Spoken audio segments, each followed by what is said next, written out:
Almarhum hari Minggu malam pergi makan keluarga.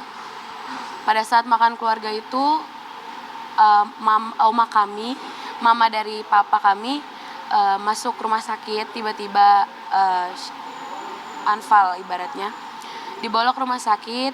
Mama pun ikut mengantarkan, dan menunggu hasil lab itu sampai subuh, hampir jam 2. Dan mereka pun sebenarnya belum bisa pulang, harus menjaga. Cuman karena sudah dari pagi beliau masih pelayanan ibadah, mereka akhirnya papa dan abang sama mama memutuskan untuk pulang naik Grab. Mereka nyampe di rumah sekitar jam 3-an. Aku udah tidur, aku di rumah karena aku habis ada urusan juga. Pas sampai itu 3:30 aku terbangun. Aku lihat di sebelah kiriku ada mamaku, di sebelah kananku ada abangku. Aku hanya sekedar melihat, oh mereka baru sampai. Ketika dia masih di rumah sakit pun, malamnya sebelum aku tidur, aku masih sempat, "Mah, tolong belikan aku nugget," aku bilang, "untuk bekalku hari Senin pagi. Aku mau bawa bekal." Sehingga cerita, Senin pagi itu jam 6 alarmku bunyi, cuman masih reject terus. Beliaulah yang memegang tangan aku, beliau yang, "Kak, bangun Kak, sekolah." Masih seperti itu. Setelah itu dia masih membukakan pintu aku keluar, bawa motor. Dia masih nyapu, masih ngepel. Bahkan aku lihat di WA-nya dia masih WA sama orang-orang, masih janjian sama temennya. WA dia terakhir jam 9 pagi. Kemudian kemungkinan besar dia masuk lagi ke kamar untuk tidur, karena posisinya abang sama papa juga capek, jadi mereka tidur. Mama masuk, kemungkinan mama tidur. Dan pada saat mama tidur itu, papa terbangun jam 11, sekitar 11 hampir 12. Papa bangun untuk buang air ke toilet. Pas nyampe di toilet, dia selesai buang air, dia lapar. Cuman karena dia lihat istrinya masih tidur, dia pikir, oh ya sudah, biarin aja, nanti aja. Akhirnya dia bikin sendiri, walaupun papa saya juga penglihatannya agak terganggu, tapi dia mencoba untuk masak sendiri. Kemudian dia minum obat sendiri. Setelah itu pas dia masuk, dia melihat kok mama saya dalam keadaan seperti itu aja, nggak bergerak sama sekali, dalam keadaan tengkurap dan tangannya menggantung di atas bantal. Lalu papa saya membangunkan dengan pelan-pelan, "Mama, bangun, bikinin nasi," karena nasi juga udah habis. Masak nasi, tapi dia nggak respon. Entah papa saya pikir, oh kecapean mungkin. Disuruhlah abang saya buat bangunin, tapi tetap nggak ada respon. Sampai tangannya diangkat, tetap kembali seperti semula. Kita meminta pertolongan tetangga, dibawakan cermin karena mau cek masih ada hembusan nafas atau enggak. Ternyata sudah tidak ada. Dipanggil dokter setempat pun, dokter berkata memang sudah tidak ada. Tapi untuk lebih memastikan lagi, dibawa ke rumah sakit terdekat di rumah kami. Tibanya di rumah sakit, dicek, jujur saya masih dalam keadaan sekolah. Saya nggak tahu, dan mereka tidak memberitahu kalau mama sudah tidak ada. Mereka cuma bilang mama masuk angin, mama pusing katanya. Tapi ada yang bilang mama nggak sadarkan diri. Ketika saya menunggu, mama sudah di rumah sakit, saya menunggu, ada yang WA saya dan berkata, "Winska turut berduka cita." Saya kaget, dalam hati saya, maksudnya apa? Habis itu tante saya samperin saya dan memeluk saya. Karena menurut saya itu masih terlalu cepat. Malamnya masih video call sama saya, paginya masih bangunin saya, dia masih nyapu, masih ngepel. Tapi tiba-tiba ketika saya selesai ujian, saya menerima kabar seperti itu. Tapi di balik itu semua, saya percaya kematiannya itu berharga di mata Tuhan, dan beliau mati dalam keadaan tidur tanpa merasakan sakit, jerit apapun. Hanya itu yang bisa saya sampaikan. Abang mau tambahin? Kalau dari saya ya sama yang seperti disampaikan adik saya. Soalnya saya orang pertama yang mencoba membangunkan ibu saya. Jadi tuh setelah bapak saya mencoba bangunkan, saya yang langsung coba respon bangunin. Saya langsung pegang tangannya dia. Kok kaku ya? Kok kayak orang nggak bergerak gitu. Terus saya panggil lah ke tangga sebelah. Bapak saya yang minta tolong. Akhirnya kita panggil ke tangga sebelah, diusap dulu, dibalurin minyak kayu putih segala macem. Akhirnya saya coba pelan-pelan balik badannya. Saya balik, terus di sekujur ininya, kasurnya itu udah basah dan mukanya itu udah lebam biru. Jadi ya kita tetap panggil dokter setempat, dokter klinik ada. Dia check up ibu saya, dia cek saturasi, cek tensi, tensinya udah rendah banget, saturasi juga udah nggak Nggak ada, ada. dan juga nadi juga udah nggak kerasa. Dia udah confirm dari situ kalau dari pemeriksaan dia. Tapi kalau biar make sure, kita tetap ke rumah sakit ngelakuin pemeriksaan IKG. Nah di situ yang saya yang dampingin ibu saya di UGD, itu saya yang dampingin sampai akhir nafasnya, kira-kira begitu.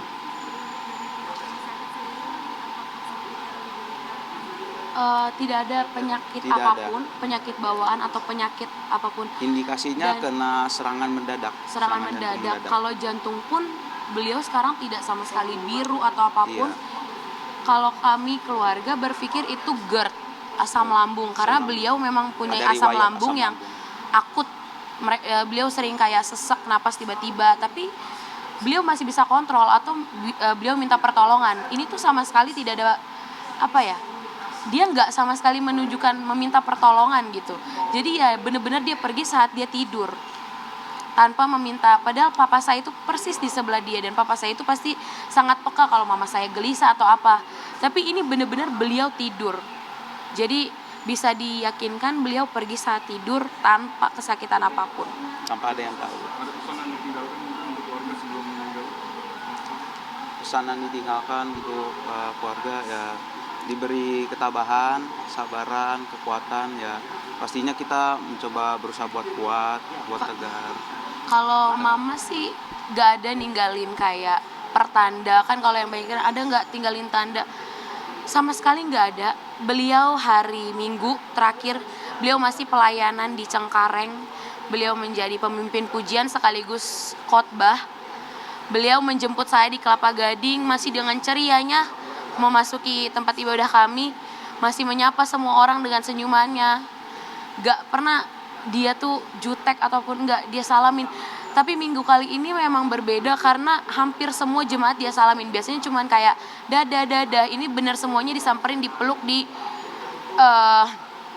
ya disamperin gitu, disalamin. Cuman kami nggak ada kepikiran nama mama kenapa nih, enggak. Kami sama sekali nggak ada kepikiran seperti itu. Habis pulang gereja pun beliau langsung pergi ke rumah oma kami. Untuk pergi ke rumah kakak sepupu kami pun itu saya yang antar sampai rumah, dan beliau cuman kayak, "Kak, kamu mau kemana nanti?" Karena itu hari Minggu. Aku bilang, "Kak, ada urusan, aku mau ke sini." "Oh ya sudah." Nggak ada hal-hal yang membuat kami curiga, sama sekali tidak ada. Makanya kami juga secara batin kaget. Nggak expect. Saya sama sekali, karena saya tahu ibu saya itu sehat. Bukan saya membandingkan, justru papa saya lah justru yang sakit, dan beliaulah yang mengurus semua keperluan papa saya. Makanya papa saya masih sangat terpukul, masih tidak kuat, masih sering ngigo, manggil-manggil. Bahkan tadi pun gak tidur, kami berdua gak tidur, dan harus menjaga papa. Karena mama itu ibarat tongkat kehidupan papa. Karena papa matanya agak terganggu, mama lah yang urus baju, urus obat, antar ke sini, antar ke sana. Tapi sekarang tidak ada, ya berarti peran kami yang harus lebih utama untuk mengurus papa. Itu aja. Sosok almarhum sendiri mungkin sebagai seorang ibu dan di keluarga seperti apa sih? Ibu yang sangat hebat, ibu yang sangat kuat. Tidak pernah berkata lelah melayani suaminya, menjaga kami, membantu kami. Karena saya sempat kehilangan adik terakhir saya. Pada tahun 2020 beliau meninggal, dan mama saya posisinya ada di Manado bersama papa saya terkena COVID. Saat itu saya dan abang saya yang menghadapi adik saya sendirian. Mama saya begitu terpukul, sampai status WA-nya pun sampai sekarang tidak pernah berubah. Hatiku sangat sakit kehilangan anakku. Adikku baru berulang tahun 8 Maret kemarin. Dia bilang, "Adik ulang tahun, Kak." Kalau dia masih ada, dia udah kelas 2 SMA. Beliau sangat rindu dengan adik saya. Entah mungkin karena dia terlalu rindu sampai Tuhan mengambil dia. Cuman yang bisa saya katakan, beliau adalah ibu yang kuat, ibu yang hebat. Seberapa banyak pun masalah yang dihadapi, dia tetap tersenyum, tetap menunjukkan yang terbaik. Gua ibu yang hebat, pendoa yang terhebat, tidak pernah capek, lelah. Mau dia pulang malam, dia pasti berdoa. Terutama untuk papa saya. Dia selalu menyayangi papa saya. Dan sekarang tugas itu akan saya lakukan untuk meneruskan semua yang mama saya lakukan. Ini kan melihat juga sepanjang hidupnya mama lebih banyak pelayanan untuk jamaah juga, merasa bangga juga nggak sih Kak? Sangat bangga, apalagi di akhir hidupnya beliau masih menyempatkan, masih melayani Tuhan, masih memimpin pujian dan khotbah. Itu menurut saya suatu hal yang luar biasa. Dia sudah mendapatkan mahkota kehidupan yang kekal karena dia berhenti mencapai garis finish dengan menghasilkan yang terbaik. Selain juga Tante Meli datang untuk menguatkan. Iya, Tante Meli datang dan jujur saya sangat sedih karena saya melihat beliau seperti melihat mama saya, karena benar-benar mirip gitu ibaratnya. Dan saya bilang, mama, gak ada yang temenin kakak lulus-lulusan, karena mama saya janji mau nemenin saya lulus-lulusan di bulan Mei di Jogja. Kita udah sibuk buat nyari hotel, tapi mama ninggalin saya. Bahkan mama belum sempat menemani saya untuk mencari kebaya. Lalu Tante Meli mendengar perkataan saya dan Tante Meli berkata, nanti aku yang gantiin mama ya, aku yang datang ke wisuda kamu, aku bakal reschedule, pokoknya aku datang ke wisuda kamu. Walaupun memang gak akan ada yang bisa gantiin mama, tapi setidaknya sosok ibu itu hadir. Dan aku cuma bilang janji ya, janji Tante Meli datang. Dan Tante Meli bilang janji. Itu aja. Terima kasih banyak. Makasih ya, Pak. Makasih banyak ya. Audio Jungle.